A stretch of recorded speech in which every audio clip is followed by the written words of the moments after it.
আপনি কাউকে এই কথা বলেন, আপনাকে অযোগ্য ঘোষণা করা হলো আপনাকে খেলতে দেওয়া ছাড়াই, এটা বিবেক সম্মত না বিবেক বর্জিত? খেলতে না দিয়ে কাউকে অযোগ্য ঘোষণা করা যাবে? আমরা যদি বাংলাদেশের সাধারণ একটা বিবেকের কাছে এই আবেদনটুকু তো করতেই পারি। আমাদের প্রিয় মাতৃভূমি বাংলাদেশ, 54 বছরে আমরা দলের পর দল, মতের পর মত, প্রতীকের পর প্রতীক দেখতে দেখতে আমরা ক্লান্ত, দেখতে দেখতে আমরা টায়ার্ড, আমরা পরিশ্রান্ত। আমরা 90 মুসলমানের দেশে মৃত্যু আগে একবার ইসলাম দ্বারা পরিচালিত বাংলাদেশটা দেখে যেতে পারছে না। এই রাষ্ট্রকে অন্তর চালানিয়ে এবং আমাদের হৃদয়ের সত্য ভালোবাসা উজাড় করে শুধু জীবন যাতে ভালোবাসা নয়, বাংলাদেশের 56,000 বর্গমাইলে এবং আওয়াজ তুলতে হবে জমিন চাই।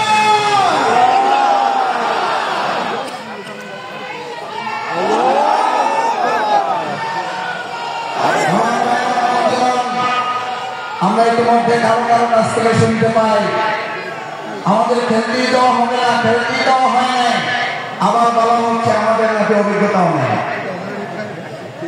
আমাদের আমিরে জামাত বলেছেন ইয়েস, আমাদের অভিজ্ঞতার একটু ঘাটতি আছে, আমাদের অভিজ্ঞতা একেবারেই নাই। সেটা হলো চাঁদাবাজিতে আমাদের অভিজ্ঞতা নেই, সিন্ডিকেটে আমাদের অভিজ্ঞতা নাই, নিজ দলের মধ্যে লোকদের খোঁড়াখুড়ি করে নিজ ভাইকে হত্যা করার অভিজ্ঞতা নাই। নামাজ পড়তে থেকে অন্তর অপেক্ষা না করে নামাজ অবস্থায় থেকেও তার আমিকে হত্যা করে সেই দল বাংলাদেশে নির্বাচন বিজয়ী দলের কথা রাজনীতি করার অধিকার থাকতে পারে না।